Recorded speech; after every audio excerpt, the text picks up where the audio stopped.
Inilaglag ng United Nationalist Alliance ang tatlong guest candidate nito na no-show sa lahat ng sortie nila. Ngayong tatlong pwesto ang bakante, may plano pa bang muling mag-ampon ng kandidato? Ang una, Ina Zara, ikwento mo. Higit isang linggo mula nang sumipang kampanya, di minsan ay hindi sumipot sa entablado ng United Nationalist Alliance o UNA ang tatlong inampun nitong kandidato na sina Loren Legarda, Cheese Escudero at Grace Poe. Kaya naman ang UNA nagdesisyon ng ilaglag ang tatlo. Hindi ito kawalan. Sa tingin ko nga, magpapatibay pa ito sa plataforma na dinadala ng UNA. Hindi na dapat kami nag-decide. Delikadesa dapat ang dalawang ginamit na talagang lumalabas na nagagamit nila yung dalawang partido at napagsasamantalahan yung isang partido. Sa statement ng koalisyon, sinabing hindi na nga raw gumawa ng hakbang ang tatlong guest candidate para tuparin ang pangakong sasama sa UNA. Isa pa sa tatlo ang nagsabing hindi dadalo sa mga event ng UNA. Sa sortie ng Team Pinoy sa Cebu noong Martes, emosyonal na nagpasa rin si Grace Poe sa ilang taga-UNA. Partikular na kay Cebu Governor Gwen Garcia na isa raw sa mga dahilan ng pagkapanalo ni dating Pangulong Gloria Arroyo laban kay FPJ noong 2004 presidential elections.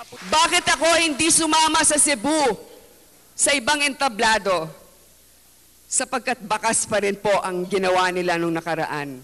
Sagot naman ng UNA, tila nagkamali ng sinamahan si Grace Poe. Matatandaang maraming personalidad mula sa Liberal Party ang bumotong huwag buksan sa Kongreso ang mga election returns sa kabila ng akusasyon ng pandaraya umano kay FPJ. Nakakalungkot lang kasi if you remember nung 2004, magkakasama kami dun sa laban ni FPJ. Pero ngayong 2013, parang dun sila napunta kung sino yung mga kaaway namin noong 2004. Inilaglag man ng UNA, susuportahan pa rin daw ni dating Pangulong Joseph Estrada ang kanyang inaanak na si Grace. Dahil sa nangyari, may tatlong bakanting pwesto sa UNA. Ngayon, kung mag-aampon pa sila ng bagong kandidato, pag-uusapan pa daw yan sa Executive Committee meeting ng Alyansa. Ilan sa mga matunog na pangalan ang independent candidates na sina Edward Hagedorn, Brother Eddie Villanueva at makabayan candidate Teddy Casino.